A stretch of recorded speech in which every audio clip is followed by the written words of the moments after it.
Hi everybody, welcome to week 6 of Music 103. This week I am kind of doing a much more casual video. Normally I write a whole script and do it from the script and, put in fun cuts of things, but I just don't have the time this week, so I'm just going to be talking through my slides, basically, and playing things on the keyboard with a minimum amount of editing. So here we go. So this week we're talking about intervals. We have already at least mentioned intervals, or at least the concept of two pitches having some difference in frequency. That's all that an interval is. It's the difference in frequency between two pitches. So very typically, when we talk about intervals, we describe them in kind of this analogy of size or distance. So that makes sense when you talk about the piano, because on the piano, when I change frequency, I really am going some distance from like here to here. So the really nice thing about using the piano to talk about music theory is that the visual analogy is really strong. We can really literally count all of our half steps like right here. You describe intervals in terms of distance, which is number of scale steps, half steps, and whole steps. And also you can describe them, as we've done previously, as a ratio between frequencies, right? But that's a much more scientific way of doing it. The traditional music theory way of doing it is going to be using these two categories, size and quality. So interval size, this is something that we have definitely talked about in at least one very specific context. So it's simply counting lines and spaces, or it's counting letter names. You could think of it either way. And we've talked about it in the context of the circle of fifths. So previously we have counted fifths, and we counted, like, say, from C to G. You count including the note that you start on and the note that you are trying to get to, right? So 1, 2, 3, 4, 5, that's a fifth. This example that you see here on the screen, you're going from A to E. You could think of it that way.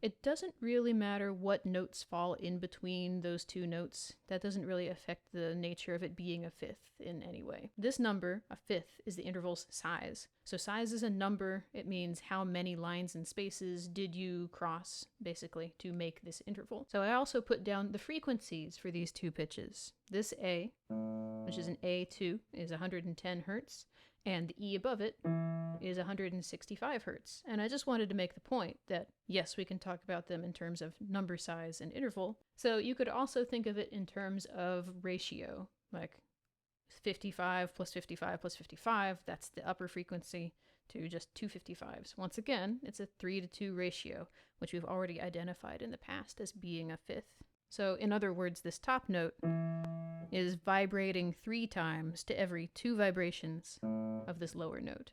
So interval size is pretty easy to understand. It's literally just counting lines and spaces.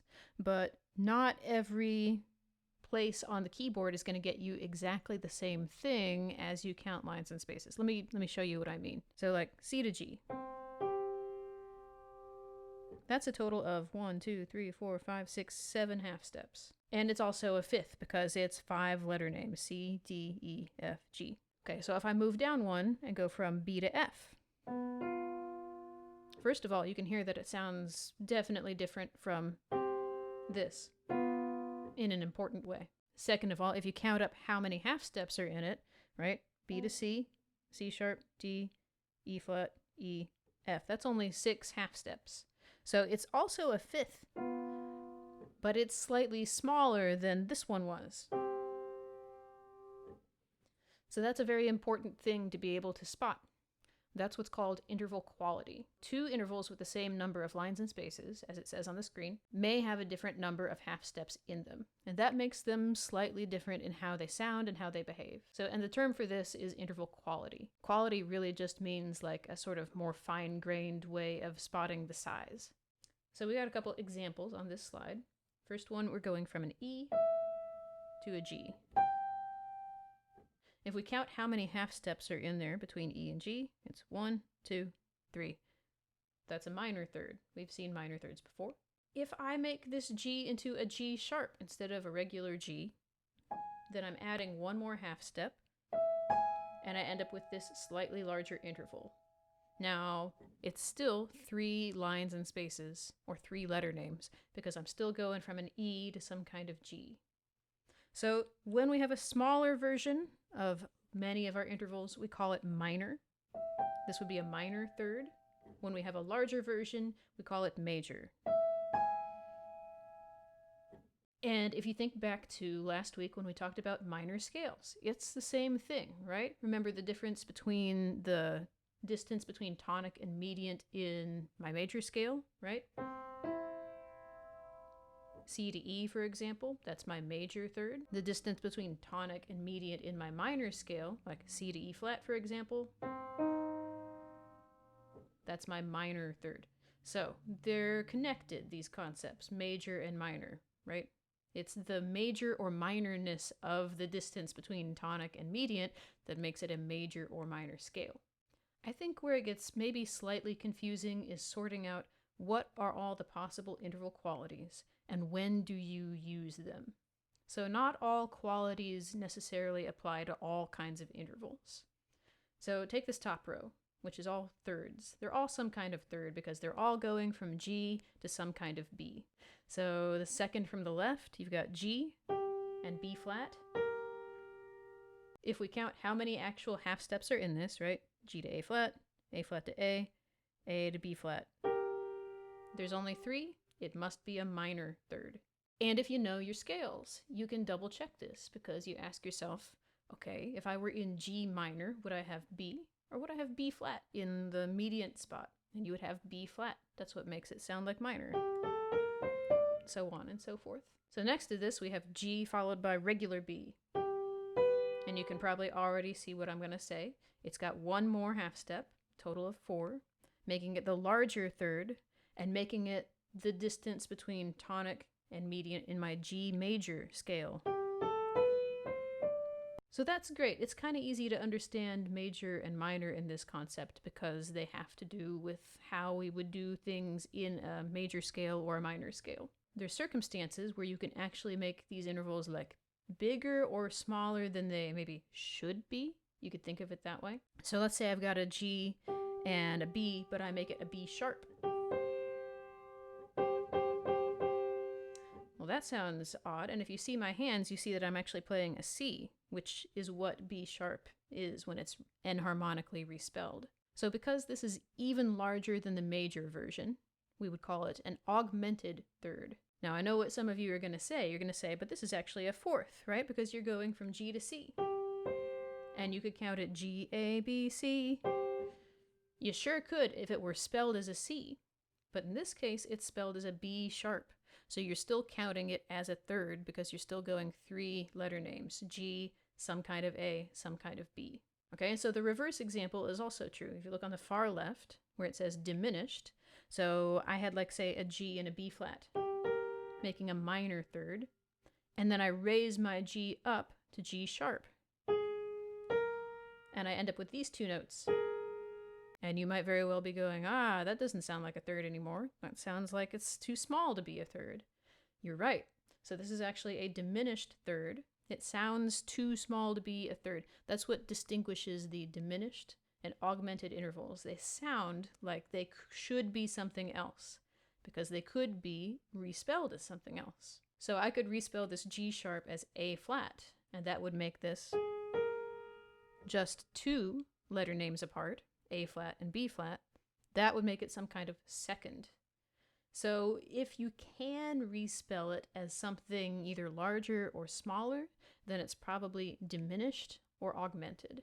So down here at the bottom, I have a different case. So if you look at the middle, you'll see that I have a G and a D. Once again, that's a fifth.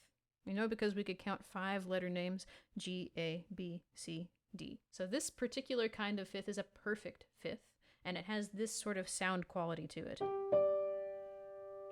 The open, ringy, 3-to-2 ratio sound to it. And if we look at it more closely and we count, there's 7 half steps in it. The thing about fifths and some other intervals is that they don't have major and minor versions. They just have what's called perfect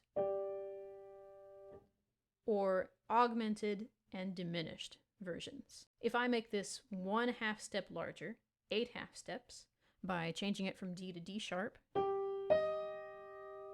then I end up with this interval that could be respelled as G and E flat, and that would be some kind of sixth. So that means that this must be an augmented fifth, because it sounds too big and it could be respelled as a different interval. If I do the opposite, let's say I go from G to D flat. There's that dissonant interval that's been bothering some folks from the class. Like, it could be fa, ti. Anyhow, right, if I count this one up, there's only 1, 2, 3, 4, 5, 6 half steps in there.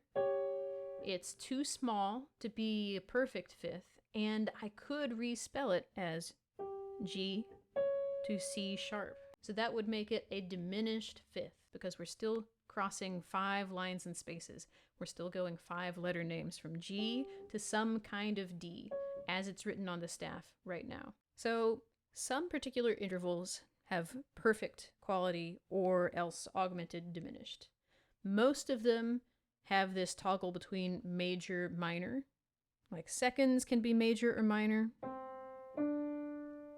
So from do to re, that would be a major second, because I could have a smaller version where I went just a half step. Same thing with thirds, we already saw. Same thing with sixths. I could go from do to la, but I could also go do, le, the slightly smaller sixth, and it would still be described as a sixth because it would still be 6 letter names or lines and spaces. And sevenths are the last one that does major, minor, right? So I could have a major, do, ti. Well, that's a hard one to hit. Or I could have the minor version where I lower my scale degree 7, do, te. So all of those are usually major and minor. All of them can be diminished or augmented, but when you do that, you're probably bringing in a weird sharp or flat to make them chromatic, meaning not entirely in your scale anymore. So like if you look back at the diminished third in this example, you're not going to find both G sharp and B flat in one diatonic key together. Something's been, changed with an extra accidental to create this weird interval. So then there are other intervals that are perfect, meaning they don't have a major and minor quality. They just have the one perfect quality. And if they're not that quality, then they're either diminished or augmented. So if you look at this list, we know fifths. Fifths are either perfect or they're a little too small, diminished, or a little too big, augmented. Same thing with fourths. My fourth could be diminished. There it sounds like a third, but I would spell it as a fourth. So in this case, if you can see it, I'm going from D to maybe I would call it G flat. That's a little bit weird, right? Normally, in most circumstances, you'd probably call this F sharp and call it a major third. But if I spell it a G flat, then it's actually a diminished fourth, which is an unusual interval. And more commonly, you find augmented fourths. So I go like from D to G sharp instead of D. There's that sound again. And then the octave is a perfect interval. So D to D. It's not major, it's not minor, it's perfect. And if I make it smaller by going to D flat, sounds like a seventh. It could be respelled as a seventh, right? That would be a diminished octave. Or D to D sharp. Ooh, that one's gritty, right? So that one sounds like it could be, this is actually bigger than an octave. So it would be like a minor ninth. Anyway, it's very dissonant and it could be respelled as a minor ninth, but right now it's an augmented octave. Again, pretty unusual interval.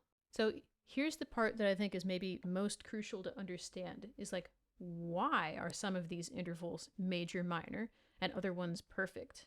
And I didn't really understand this in undergrad myself until I kind of had another pass or two through music theory in general. You can think of major intervals as the ones you find ascending from do in a major key. So if I go from C, my tonic, to D, it'd be like do, re, major second, do, mi, major third. You see where this is going. When we get to the fourth, perfect fourth, perfect fifth, major sixth, major seventh, and the octave. And if I went through and checked, I would find that yes, all the ones that I said were major do have the larger number of half steps in them, right? 2 half steps as opposed to just 1, 4 half steps as opposed to 3, so on and so forth. So if you're ascending from do in a major scale, then it's going to be all either major or perfect intervals. Let's come down from do in a major scale, right? Do to ti. Now that's only a half step, right? That's that half step at the top of our whole half pattern, right? So that's a minor second.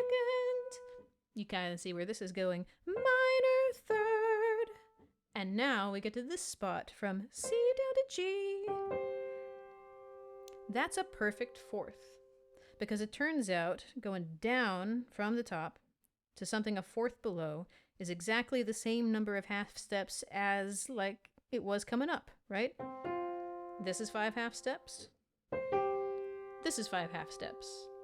So that's the thing with fourths and fifths. They show up as the same size intervals, come in each direction in my scale, if that makes sense. So here's the next one.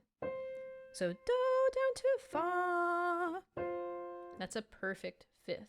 Going on, so minor sixth, minor seventh, and then the perfect octave, because of course the octave is the same size no matter which direction you come to do it. I would try it yourself on the keyboard, like take a look at your keyboard and be like, oh, it does really work that way. When I go up from do, they're all major. When I come down from the top do, they're all minor. So you might have noticed that the diminished fifth and augmented fourth don't actually show up anywhere coming from do to something in the scale, right?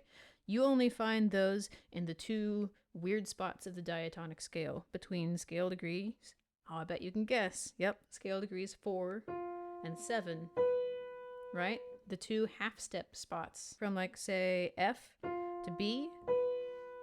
I would spell it F, G, A, B, and it'd be some kind of augmented fourth.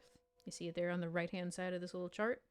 If I'm going from B to F, then I count 5 lines and spaces, and I call it a diminished fifth. But if you're paying attention, you might notice that they're exactly the same size. They're both exactly 6 half steps.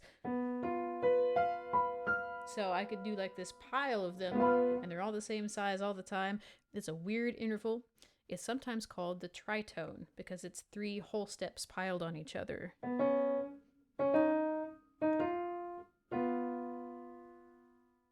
That's the generic name if you don't know from hearing it whether it's a diminished fifth or augmented fourth. You can call it generically the tritone. But if I give you an assignment where I'm like, how far apart are these 2 notes, and they're on a staff, then you're going to have to decide, are they a fourth or are they a fifth?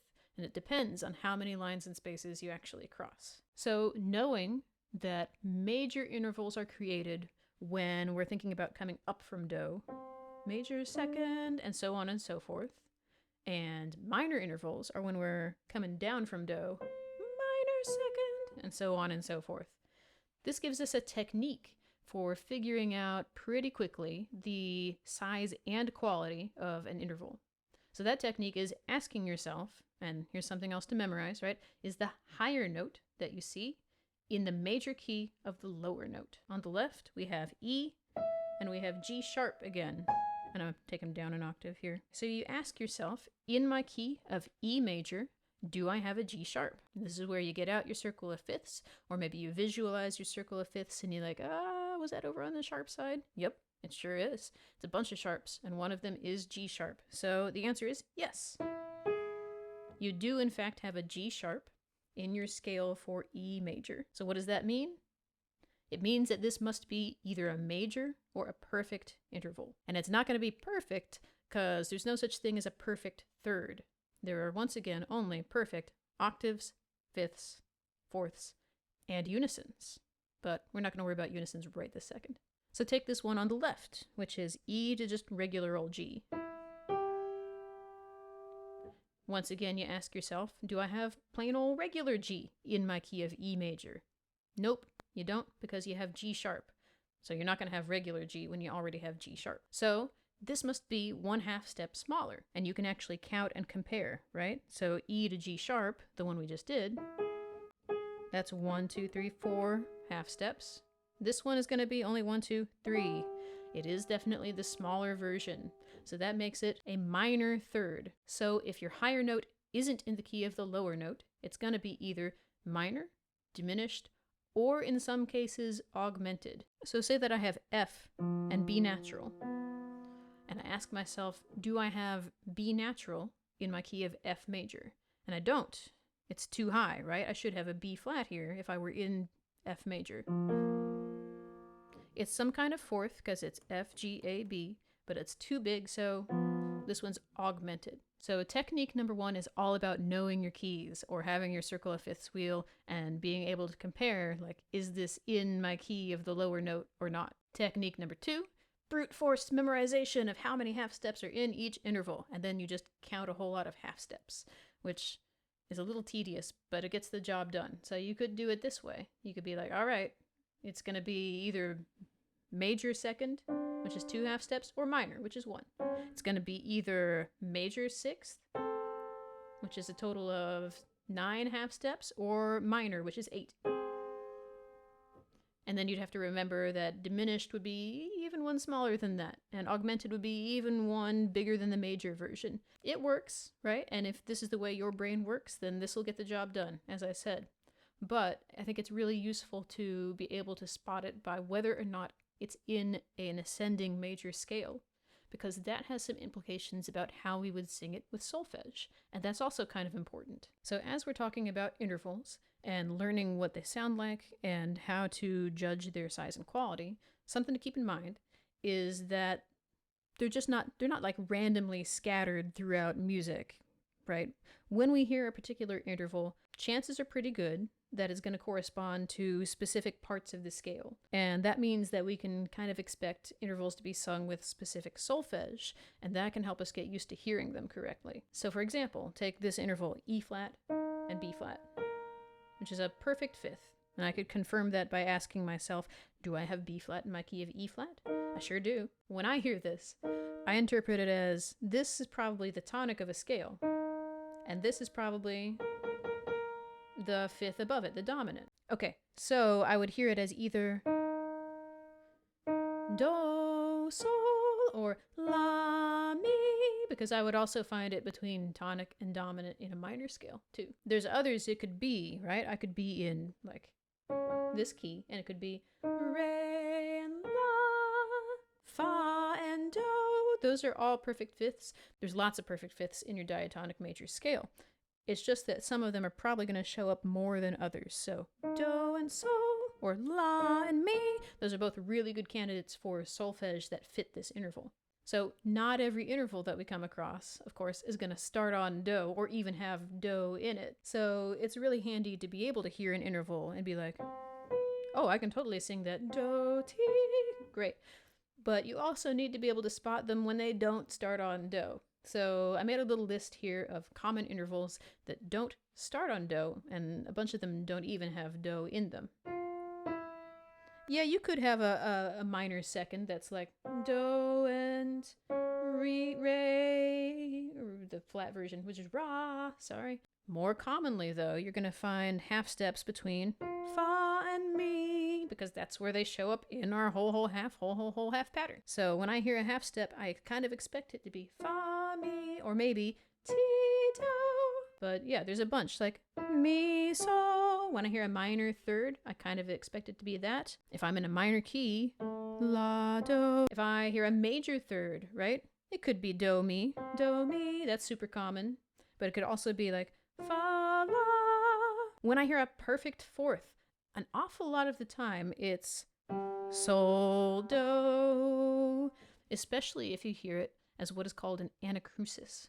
That's a rhythm term. It means like a pickup note into it. So, the stars at night are big and bright, deep in the heart of Texas. And if you don't know that one, I don't blame you. The point being, it starts with a sol, do, and that's super, super common. Probably more common than going do, fa, especially at the start of a song. And actually, the example from your chart, here comes the bride, is also sol, do, do, do. So the perfect fifth, it's really common to go do, sol, but you could also do like re, re, sol, going down. It could also be going the other direction, sol, re. A minor sixth is very commonly mi up to do, or do down to mi. A major sixth, the one I think comes up most often, is sol, mi. I think that's a Christmas carol, right? I mean, there's probably circumstances where you would go do, te, but it's probably way more common to hear, like if we're in C, sol, fa. That's there's a land that I've heard of once in a lullaby. That's probably more common than starting from do for the minor seventh. So we have intervals that are consonant and intervals that are dissonant. And consonant means that two pitches sound pleasant or stable or harmonious when they're played together. The most consonant interval I can't play on the piano because it's a unison, and I only have the one key for this note. The second most consonant interval is going to be the octave. And it's so consonant that we get, once again, the concept of octave equivalence, the idea that these are two really of the same note. And we talked previously about how every octave that you go up, the frequency doubles. So we end up with a frequency ratio of 2 to 1 all the time. This is a general thing that happens in music. Frequencies that are simple low number ratios tend to sound more consonant to us. So like a just major second would be a 9/8 interval. And that's much more dissonant than an octave or a unison. So on the left-hand side, for every 2 crests in this first waveform, there's 4 crests in the lower one, because those are an octave apart. This one here on the right is the waveform for a perfect fifth, a 3 to 2 frequency ratio.